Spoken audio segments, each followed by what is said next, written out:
அனைவருக்கும் வினோத் பர்மவியின் பணிவான வணக்கங்கள். 3 வலை. ஒன்று பார்த்தீங்க அப்படின்னாக்கா முரளி என்பவருக்கு, ஒன்று நவநீதன் என்பவருக்கு, இன்னொரு வலை பார்த்தீங்க ராஜசுபா அப்படின்றவருக்கு. இந்த 3 வலையுமே போகுது. இந்த வலை பார்த்தீங்கன்னாக்கா நம்ம க்ரீன் கலராக நம்ம ரெடி பண்ணி கொடுத்தது தான். அதை ஒரு 1.5 வருடங்கள் அவர் பயன்படுத்தி அதை ஒரு நூலாக மாற்றிட்டார். ஏன்னா இதில் இருக்கிற வெள்ளடிலாம் வந்து நம்ம பின்னி கொடுத்தது தான். அவராக உள்கவர்லாம் கட்டி கொஞ்சம் ஒரு வலை வந்துட்டு சரியில்லாமல் இருந்தது. அதை என்கிட்ட அனுப்பி இதை மறுபடியும் நீங்கள் எனக்கு சரி செய்து கொடுங்க ஐயான்னு கேட்டாப்புல. ஸோ அதுக்கேற்ற போல் எல்லாத்தையுமே சரி செய்து அந்த வலையை நம்ம அழகுபடுத்தி அனுப்புகிறோம். இதில் பார்த்தீங்க அப்படின்னாக்கா இது எல்லாமே புது வலை, கட்டை வலை சைஸ், அனைத்து மீன்களுமே பிடிக்கலாம். 4 கிலோ எடை கொண்டது, 14 அடி வரும், 6 பேட்ச் கொண்டது. நம்ம வலை எல்லாமே 6 பேட்ச்சு. வெள்ளை அடிலாம் நம்ம வந்து ரெடிமேடாக வாங்கிட்டு வந்து கீழே நம்ம ஈயம் வச்சு பின்னுறதே கிடையாது.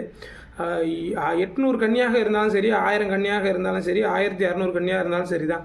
எல்லாமே நம்ம கையாலே பின்னுறதுனால, எல்லாமே என்னுடைய கையால் பின்னுறதுனால கொஞ்சம் 2 நாட்கள் பிடிக்கும். அதனால தான் நம்ம வந்து வலை வந்து நம்ம கொஞ்சம் டிலே பண்ணுறோம். அதாவது கொஞ்சம் நேரம் பிடிச்சதுன்னா பொருள் வந்து நல்ல தரமாக இருக்கிறதுக்கு வாய்ப்பாக இருக்கும். அதே போல் உள்கயிறுலாம் வந்து பார்த்திங்கன்னா நம்ம கடையில் ரெடிமேடாக வாங்கிலாம் போடுறதே இல்லை. கயிறு முறுக்கிற வீடியோலாம் நான் உங்களுக்கு கொடுத்துருப்பேன். ஏன்னா அதுக்காக நான் கொஞ்சம் டைம் ஸ்பெண்ட் பண்ணுறேன். நீங்கள் கயிறு வந்து வெறுமனே வாங்கிட்டு நீங்கள் அப்படியே போட்டிங்கன்னா உள்கயிறு வந்து முறுக்கப்பட்டு முறுக்கிக்கும்.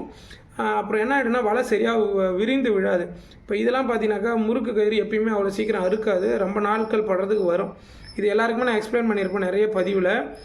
இப்போ என்ன அப்படின்னாக்கா நிறைய பேர் கமெண்டில் என்னை கேட்டீங்க, என்ன சார் ரேட்லாம் சொல்ல மாட்டீங்களா அப்படிலாம் நீங்கள் நிறைய பேருக்கு ரேட் சொல்லுங்களாம் கேட்டிருந்தீங்க. ஆனால் நான் கமெண்டை படிச்சுட்டு ஒரு பதிவு ஒன்று கொடுக்குறேன். ரேட் என்ன அப்படின்னா நம்ம வந்து நிறைய பீப்புளை சந்திக்கிறதுனால எல்லாருக்கும் ஒரே ரேட்டு நம்ம ஃபிக்ஸ் பண்ணுறது கிடையாது. காரணம்னா இப்போ இந்த வெயிட் பார்த்திங்கன்னா 4 கிலோ வருது. 4 கிலோவுக்கு வந்துட்டு நான் எங்கள் ஊரில் பாண்டிச்சேரியில் நம்ம வலை வாங்குறது பார்த்திங்கன்னா நான் 3.5 கிலோவே வந்துட்டு நாங்கள் 4500 வரைக்கும் வாங்கியிருக்கோம். ஸோ அதோடைய அவங்களுடைய அடிப்படையில் தான் நம்ம விலையே ஃபிக்ஸ் பண்ணோம். இப்போ நம்ம 4 கிலோ வலை கொடுக்கும்பொழுது நம்ம 4700 கொடுக்குறோம், 4500 கொடுக்குறோம். நிறைய பேர் வந்துட்டு கொரியர் பண்ணும்போது நம்ம கொரியருக்கான ஒரு 200 300 சார்ஜ் யாரும் ஆகுது. ஸோ அப்போ கம்பேரிசன் பண்ணி பாருங்கள். அது இல்லாமல் சிலவங்க நம்மக்கிட்ட தனிப்பட்ட முறையில் பேசுவாங்க.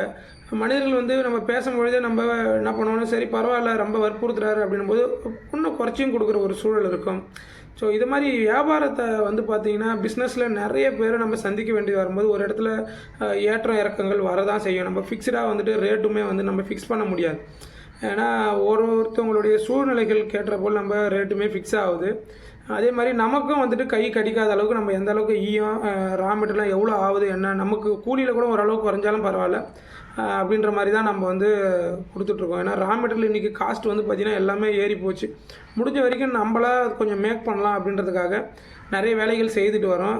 என்ன ஒன்று நம்ம ஆள் வச்சு செய்யலை, நம்ம குடும்பத்தில் இருக்கக்கூடியவர்கள் மட்டுமே, நான் என் மனைவியின் மட்டுமே, நான் தாய் 3 பேர் செய்தால் இதை நம்ம செய்துட்டு வரோம். ஸோ அதனால தான் கொஞ்சம் டிலே ஆகுது. நம்ம முடிஞ்ச வரைக்கும் நம்ம இதில் என்னென்ன பிழை இல்லாமல் எப்படி கொடுக்கலாம் அப்படின்றது தான் நம்ம முயற்சி பண்ணிட்டு வரோமோ தவிர ஒரு வியாபார நோக்கத்தில் நிறைய பொருட்களை நம்ம விற்றே தான் தீரணும் அப்படின்ற ஒரு எண்ணம்லாம் இல்லை. இதை வந்து அடுத்த கட்ட நடைமுறைக்கு, அதாவது அடுத்த இளைஞர்களுக்கு நல்ல வழியில் போகிறதுக்கு தவறான வழிகள் போகாமல் இந்த மாதிரி ஏதாவது ஒரு கைத்தொழில் அவங்க கற்றுக்கணும் அப்படின்ற ஒரு முறையில் தான் நம்ம முதல் டீச் பண்ணோமோ தவிர பிஸ்னஸ் மோட்டிவில் நாங்கள் பண்ணவே இல்லை. ஏன்னா இது வந்து நம்ம விற்பனை பண்ணணும், ஏன்னா ஒரு வலை பின்னுறதுக்கு ரொம்ப நாள் ஆகும், இது ஒரு கடினமான ஒரு சூழல் அப்படின்றதுனால தான் நாங்கள் இதை செய்யவே இல்லை. வெறும் சொல்லி கொடுத்தது அன்றைக்கி வகுப்பு எடுத்தேன், யூடியூப்பில் வகுப்பு எடுத்தேன், இந்த வலையை கற்றுக்கிட்டு உங்களை மேன்மைப்படுத்திங்கன்னு. பெரியசாமி ஐயான்றவர் தான் எனக்கு ஃபோன் பண்ணி நீங்கள் நல்லா சொல்லித்தரீங்க ஐயா, எனக்கு வந்து இந்த வலை பின்னி கொடுங்கன்னாரு. அவர் தான் எனக்கு 2000 ரூபா ஆதாரம் கொடுத்தார். அன்னிலிருந்து தான் இன்றைக்கி நம்ம இதை இந்த அளவுக்கு வளர்ச்சி அடைஞ்சு இன்றைக்கி இவ்வளோ பொருட்கள்லாம் நம்ம வந்துட்டு மேக் பண்ணுறதுக்கு ஒரு சூழல் வந்தது.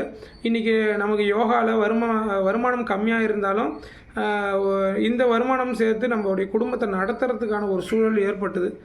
எல்லாருக்குமே நான் சொல்லியிருப்பேன், இருக்கிறத வச்சு நம்ம நிறைவாக வாழ்ந்துக்கணும். நிறைய பேர் கேட்கலாம், நிறைய காசுலாம் வச்சுருக்கீங்களா அப்படிலாம் நிறைய பேருக்கு தோணலாம். இன்றைக்கி நீங்கள் குடிக்காமல் தப்பு பண்ணாமல் எந்த ஒரு கெட்ட பழக்கமும் இல்லாமல் இருந்தீங்க அப்படின்னா நீங்கள் ஒரு 15,000 இல்லை 10,000 சம்பாதிச்சாலுமே உங்கள் குடும்பத்தை நீங்கள் அழகாக கொண்டு போகலாம்.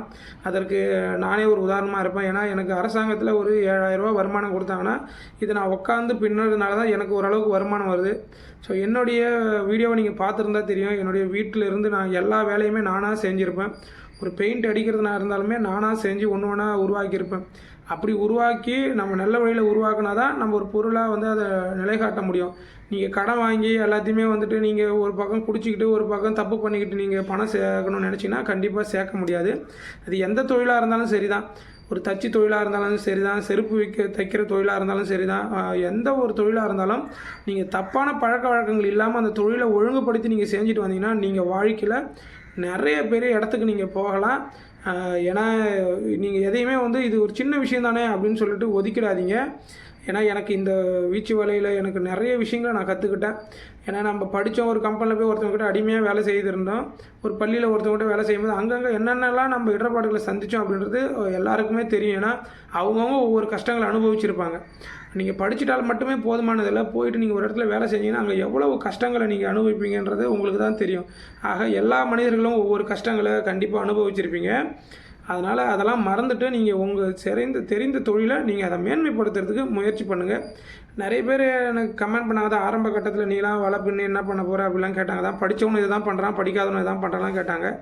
ஸோ அது மேலே நமக்கு அக்கறை இல்லை. ஏன்னா நம்ம செய்யக்கூடிய தொழிலை இறையாக நம்ம நேசித்தோம் அப்படின்னா கண்டிப்பாக நம்ம வாழ்க்கை வந்து மேன்மை பெறும். எங்கள் வீட்டிலே இதை பற்றியான விளக்கங்கள் யாருக்குமே தெரியாது. ஆனால் கடவுள் நமக்கு இந்த அருள் கொடுத்துருக்காப்புல. முடிஞ்ச வரைக்கும் இதை நம்ம அடுத்த கட்டத்துக்கும் எனக்கான குலத்தொழிலாக நான் இதை வந்து தேர்ந்தெடுத்துக்கிட்டேன். அவ்வளோதான். விவசாயங்கள் அழிந்து போச்சு, நம்மளுடைய நிலங்கள்லாம் விற்பனை ஆகி போச்சு, நம்மளோட உறவினர்கள்லாம் சரியில்லை அப்படின்னும் பொழுது நமக்கு ஒரு கைத்தொழில் நமக்கு ஆதாரமாக இருக்குதுன்னும் பொழுது அந்த கைத்தொழிலை நம்ம கையில் எடுக்கிறதுல எந்த ஒரு தப்பும் இல்லை. இதை நானே ரொம்ப கஷ்டத்தில் கற்றுக்கிட்டு தான். யாருமே எனக்கு ஆசிரியர் கிடையாது. இன்றைக்கி நம்ம வீச்சு வேலைக்கு ஒரு ஆசிரியராக இருக்கோம். அதை நினைக்கும்போது ரொம்ப மகிழ்ச்சி.